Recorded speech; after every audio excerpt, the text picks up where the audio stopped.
Hello, welcome once again back. Welcome back again to the Domino Theory television program. We are going to conclude our Black History Celebration film feature that we did in New Orleans, down at the River Road African American Museum. It's not actually in New Orleans, it's located in the city of Donaldsonville. But anyway, we didn't have enough room for the other program. Well, we had enough room for it, but we had some excess footage and we wanted to show it to you. And I think some of these pictures are very, very worthwhile seeing. And the narrative by Miss Linton is very right on time also. We celebrate Black History Month every February in this country, along with other things, but anyway, everybody knows the history of how we got here, and this will just lend to that knowledge, and hopefully it will, I don't know, not soften your hearts, but like make you think a little bit and use your hearts in dealing with people of different, shall we say, races. And we don't want to sound racist, but we need to check ourselves at times to make sure that we treat everybody equally. Anyway, we're going to get on with the show. I have some stuff to show you about this African American Museum, and I will be back. Thank you. I did a documentary, basically from the Black Enterprise Network about the roots of jazz in southern Louisiana. Basically people that came out of New Orleans. Yes. Like my homeboy here, Louis Armstrong. Yes, indeed. Yeah. You know, I think the song that he made that I'm most impressed by is What a Wonderful World. Oh. I love that record. I know. Yeah, that is a beautiful song. Oh, yes. So all these people are from around this area? Around this area. Yeah, okay. Mm-hmm. And Mr. Claiborne Williams, he taught a lot of people to play music, because he was the only, yes. Mm-hmm. But this used to be a Lord McBain. See the band up there? Uh-huh. Mr. Didius Danders was the band director of that. Yeah, white people wasn't no dummies as they want you to be. That's right. That's exactly right. And to me, they put forth more effort not to teach our children what they need to know. Yeah, because they're ashamed of their own. What they have done. Yeah, but they, like you say, they don't know enough of the history to go back and say, well, I mean, and a lot of people that put you down are people who ancestors of some of these famous people and don't have sense enough to even know it. That's exactly right. Or realize it. I mean, y'all come off, especially when they go by the names, all y'all come off the same plantation if you got the same name. You just got to follow down, trigger it down to find out where your roots at, you know, and you'll eventually find that out. And this is on an accordion? Yes. Okay. It was donated by Alvin Albert's family. I see you got some instruments here in the case. Yes. Mm-hmm. Yeah, you got the wooden flute. I tried the saxophone when I was in elementary school. Oh, my brother played the sax. It didn't work out too well for me. Oh, you gotta have some heavy, hefty lungs. Well, who this Mr. Claiborne Williams. Yes. Yeah, he played jazz, cause see how he got that hat? They still doing that right now. Isn't that They something? still You remember holding that that? hat in their hand, My right? mother said he was the best jazz player that she had ever heard. Mm-hmm. Oh, They she- walk them down to the Yes. line jazz. That's what she Oh, was that's saying. my thing now. I do that. I still do that. Mm-hmm. Huh. Oh, But she that's talked about the way they Claiborne held Williams. The They hat had when that they really? buried somebody. Really? Yeah. Well, then he put the hat on his head. He picked the trumpet up, and they played the music, standing on each side, and let the hearse pass through the body. A lot of times they used to take the body out of the hearse and walk the body through the whole petition And after that body kick off with that dead, we call it the dead man song, march. After that body pass, or that hearse pass, bump, bump, then you go acting crazy.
And Mississippi River in Donaldsonville.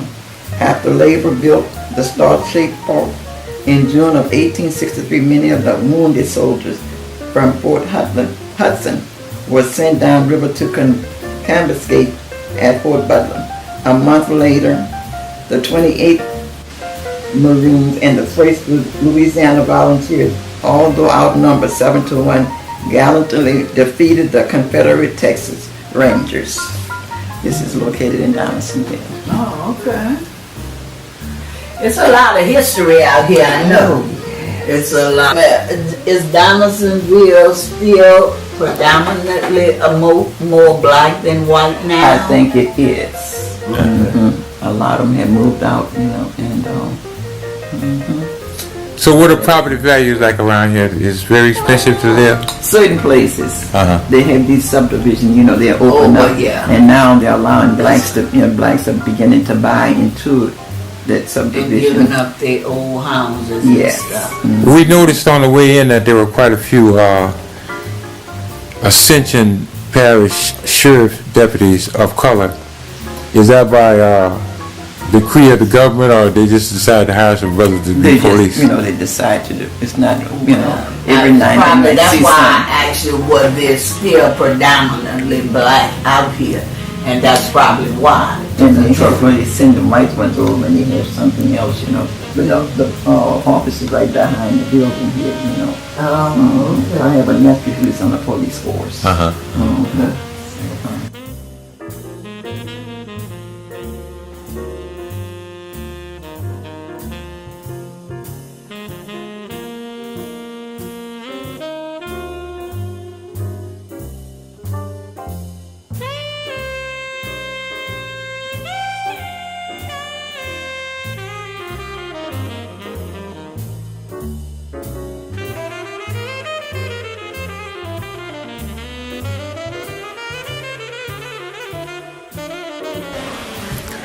Well, this has been a very, very unique Domino Theory experience, and I hope that you've enjoyed what you've seen, and we really appreciate Miss Jackson, the founder of the African American Museum here in Donaldsonville, for her efforts and the efforts of all the people that have contributed to this.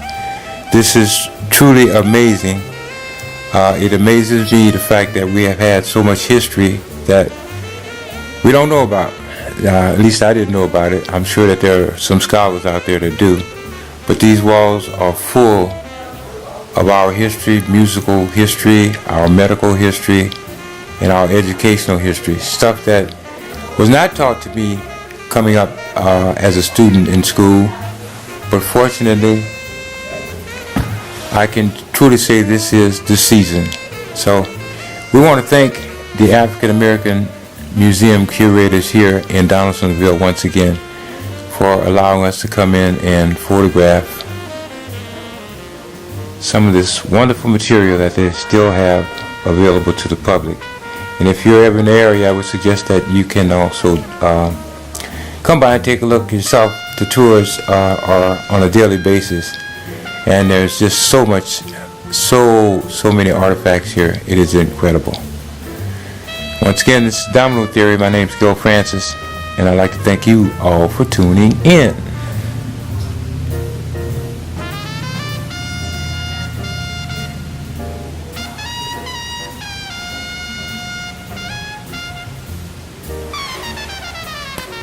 Yeah, that's right. You know, a lot of people say, why are you sitting on the throne reading? She said,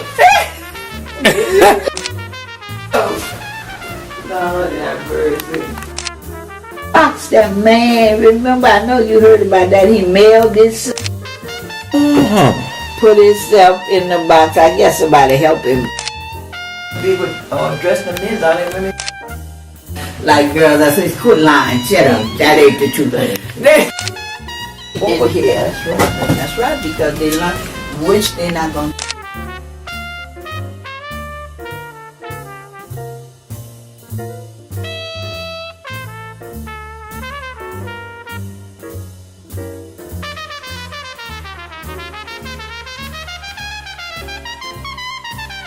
I'm going to let my cousin Alvia tell you about this box that I'm looking at right here in front of me. This is Henry Box Brown. Anyway, Alvia, tell me what this box is all about. This box is the box Henry Brown escaped from slavery. He got in, he made this box, he sealed himself up and had it sent from Richmond, Virginia, where he is, where he was from, to Philadelphia. So he put himself in the box and sealed it up and mailed himself off. Now you pointed out also that they don't have any nails from the outside. No nails from the outside of the top of this box. Everything is from the inside. As you can see, the end of the nails right here. So they always nailed from the inside. So it wasn't like you say you nailed somebody in it, because it's all from the nailed in from the inside. And this wasn't one of those Houdini tricks. This was a man trying to get to freedom. That is incredible. Is that something? That is incredible. That was like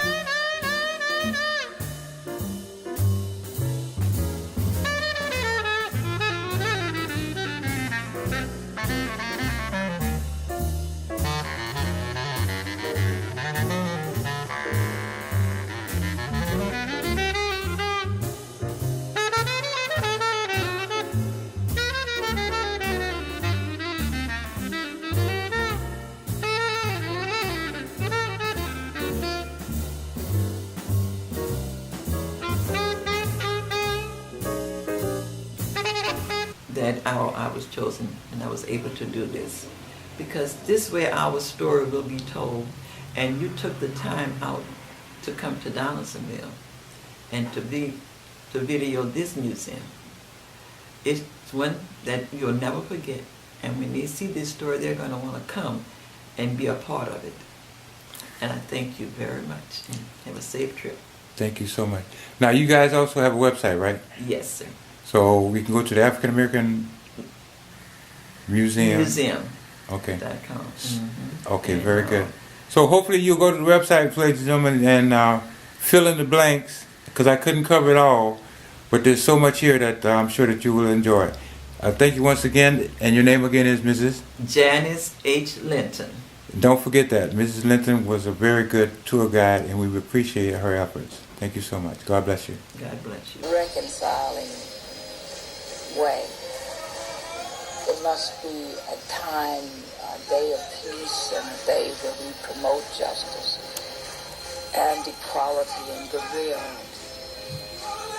It must be a time when we, in our own family, make sure that we act together as one family, united by love and caring and concern for each other, but understanding that our families are only one unit, of a larger human family.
We're really celebrating the survival of America.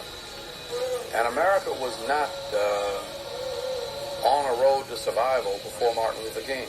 Atlanta would not look like the thriving metropolis that it is now. Atlanta would probably look more like Beirut if history had gone its normal course, the normal, violent American way. When I think of heroes of our country, we obviously think of Washington and Jefferson and Lincoln, but the modern prophet of our time has to be considered Martin Luther King. I keep trying to tell people that I am not in the same league as he. He was head and shoulders above most of us. And I think we miss him when we try to compare him with other people. There were none. You know, maybe there'll be some now, but there were none. There were no people that had his intellect, had his intelligence, had his stature in the community, had everything going for him, and still chose to go over here and talk about love. Everybody thought he was crazy. I know I did. Love, somebody slapped me, I'm going to turn the other cheek. Crazy. But if you listen to him and get wrapped up in that aura, then you understand that he's not talking about just love, he's talking about salvation for this entire planet, maybe the universe. Sometimes I really think maybe if you believe in some divine providence, believe in some spirit much greater than any of us, that somebody, somewhere, some spirit deem it necessary for Martin Luther King Jr. to appear. He was an unusual human being, really.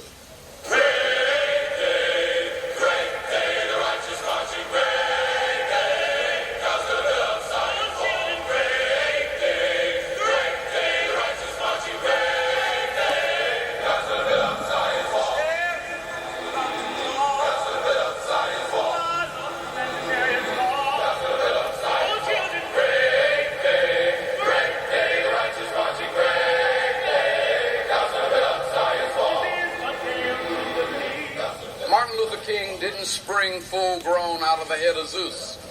He was a product of the Georgia soil. He was a product of two Georgia families, one from Stockbridge and one from Atlanta. He was the product of the church, the Baptist Church of Atlanta, Georgia. He grew up in the streets of Atlanta and was educated in the public schools. In a sense, he responded to the problems of our society by leading us in a more excellent way.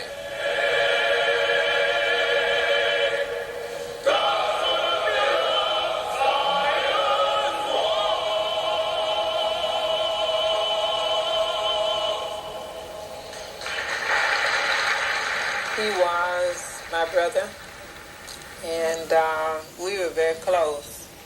We grew up in a nurturing kind of environment, and our parents saw to it that we were exposed to all of the things that would lead toward excellence and the pursuit of knowledge.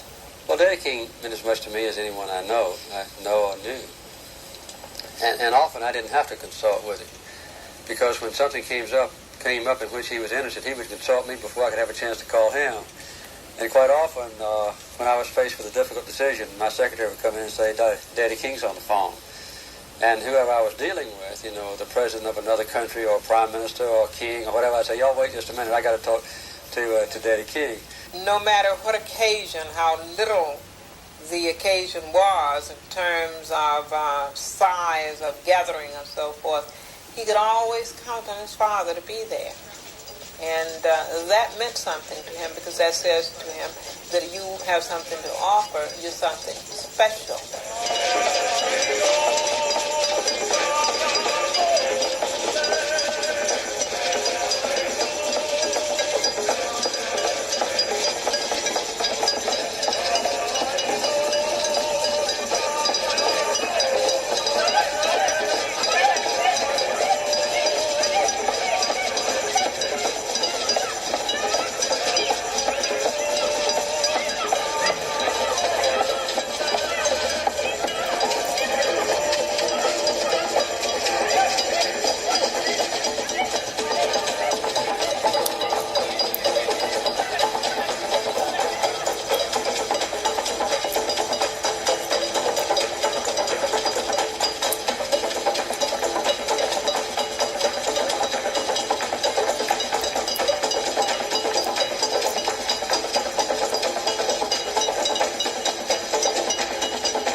This was an individual who had a secure upbringing, and when people are secure, they're able to take greater risks. And so Martin did what secure people are supposed to do.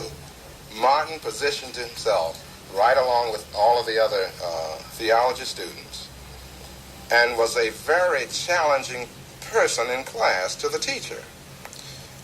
He just would not accept just because the teacher said something as being the fact. ML did state on rather regular occasions that it was his intention to become a giant of a man. But how seriously would we be likely to take that when he was only about 15 and 16 years old at the time? Martin Luther King Jr. did it when none of us knew he was going to do it. None of us knew how he was going to do it. We are telling you about the origins out of which he came. But then something took over. One day after finishing school, I was called to a little church down in Montgomery, Alabama. I started preaching there. Things were going well in that church. It was a marvelous experience. One day, a year later, a lady by the name of Rosa Parks decided that she wasn't going to take it. She stayed on a bus seat. You may not remember it because it's way back now, several years, but it was the beginning of a movement.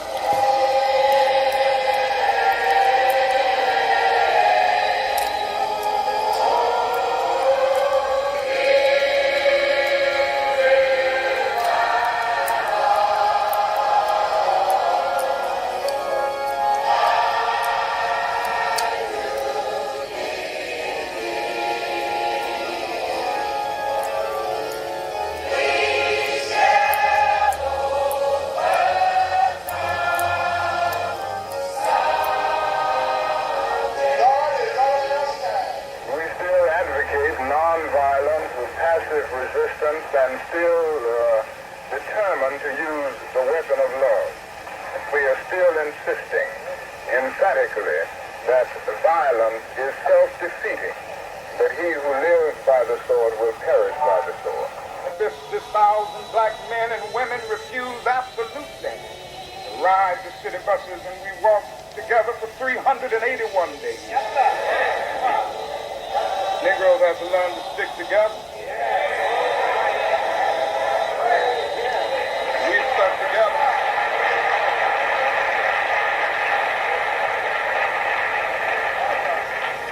We sent out the call. No Negro rode the buses. It was one of the most amazing things I've ever seen in my life.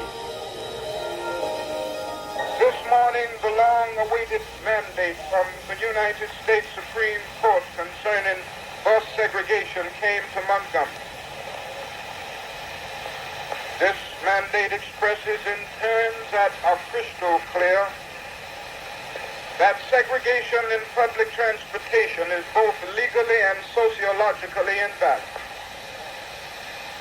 In the light of this mandate, and the unanimous vote rendered by the Montgomery Improvement Association about a month ago, the year-old protest against city buses is officially called off, and the Negro citizens of Montgomery are urged to return to the buses tomorrow morning on a non-segregated basis.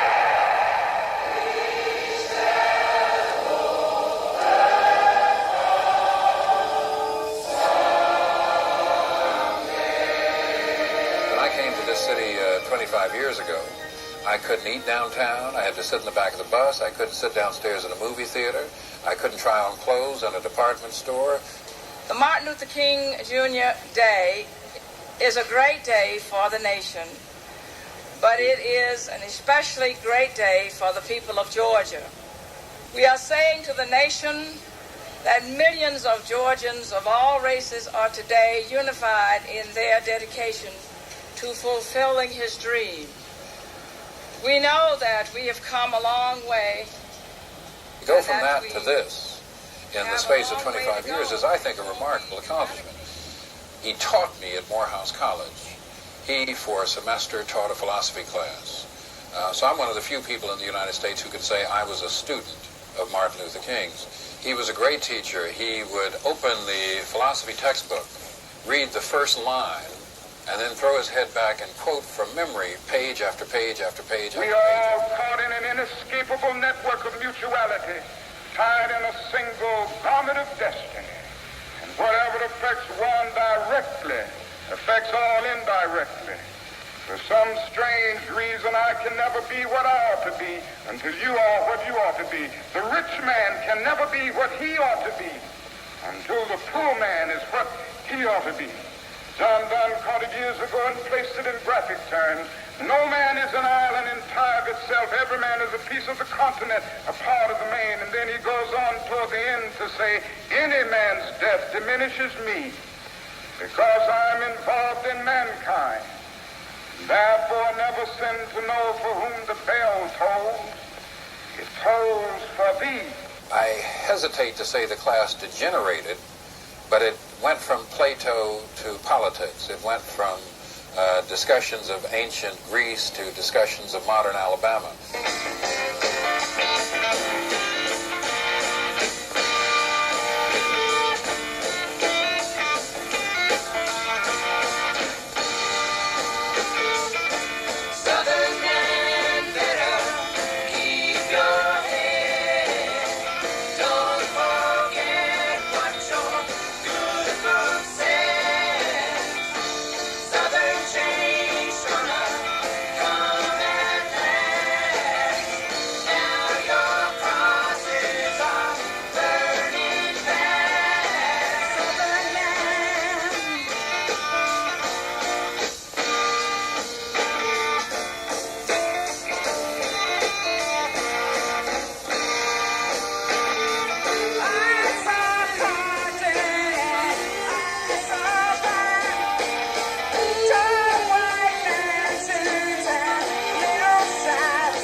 I have no fear about the outcome of our struggle are at present misunderstood.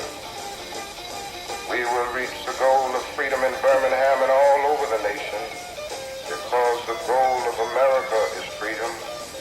We will win our freedom because the sacred heritage of our nation and the eternal will of the Almighty God are embodied in our echoing demand.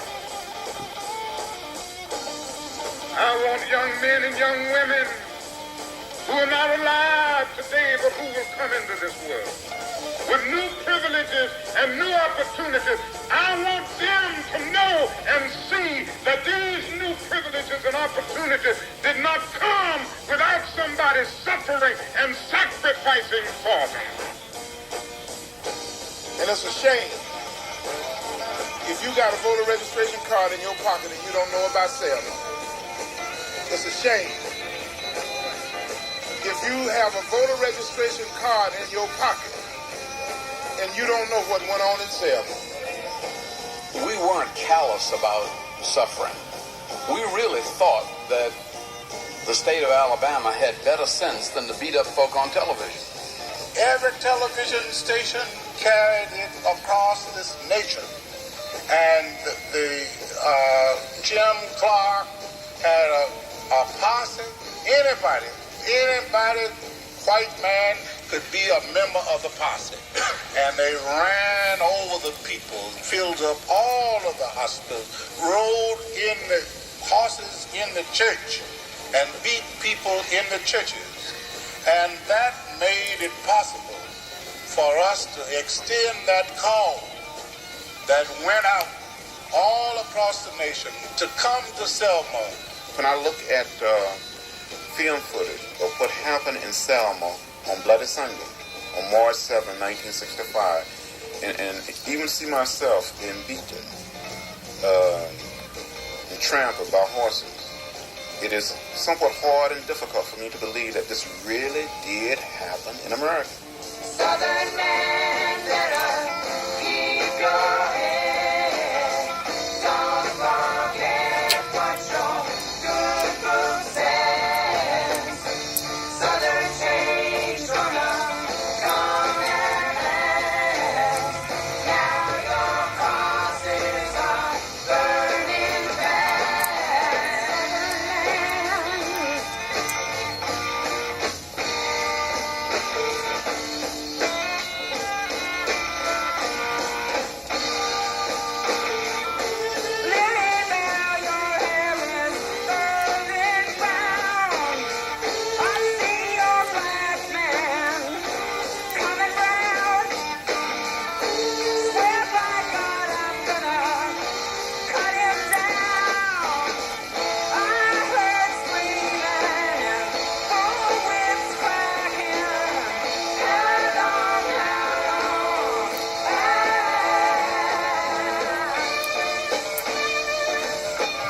I know you're asking today, how long will it take?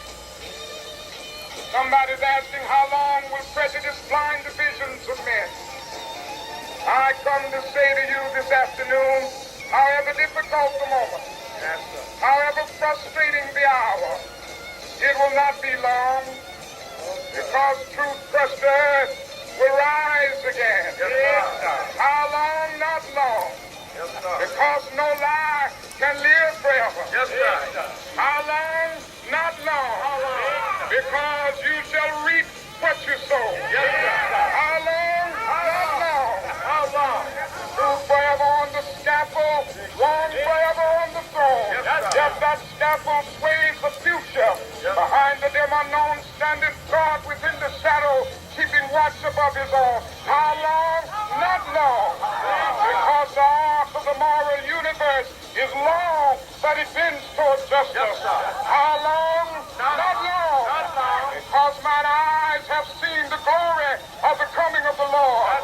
He's trampling out the village where the grapes of wrath are stored. He's loosed the fateful lightning of his terrible swift sword. His truth is marching on.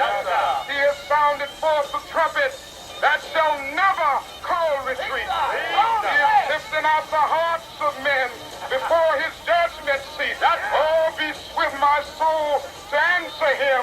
Be jubilant, my feet. Our God is marching on. Glory, hallelujah. Glory, hallelujah. Glory, hallelujah. Glory,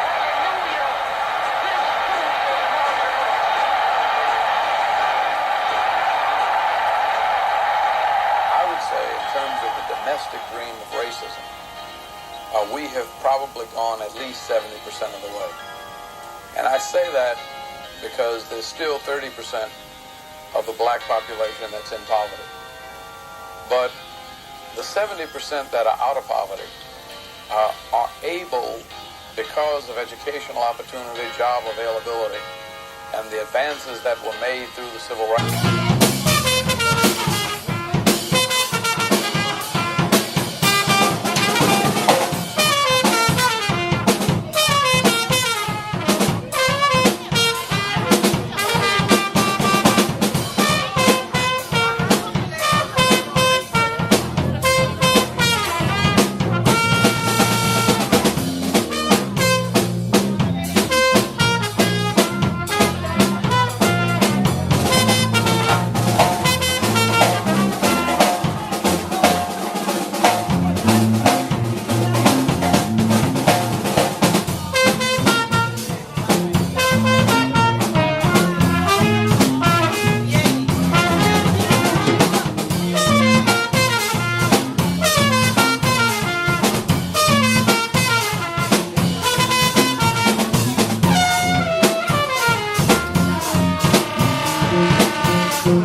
Okay, we hope that you've enjoyed the show. I didn't interrupt it because I wanted you to see the pictures that I had taken and hear some of the narrative from Miss Janice Linton. And we'd like to thank Miss Linton for her efforts in showing us around on a Saturday morning. But I'm sure she could have been resting, but she got up and she came out and showed us the museum, and I think it was really a wonderful trip. I also like to thank the founder of the African American River Road Museum in Donaldsonville, Miss Kathy Hambrick Jackson. Thank you very much, and we hope that you're doing better. And we wish that everybody will have a happy 2015. We'll have some more shows for you. You're listening, or I should say you're viewing, Channel 29 and 76. And this is BAVC, B-A-V-C, the Bay Area Video Coalition. You're watching the Domino Theory television program, which was produced by the San Francisco Domino Club. May God bless you all. Thank you very much for viewing. Come back and see us again. Thank you.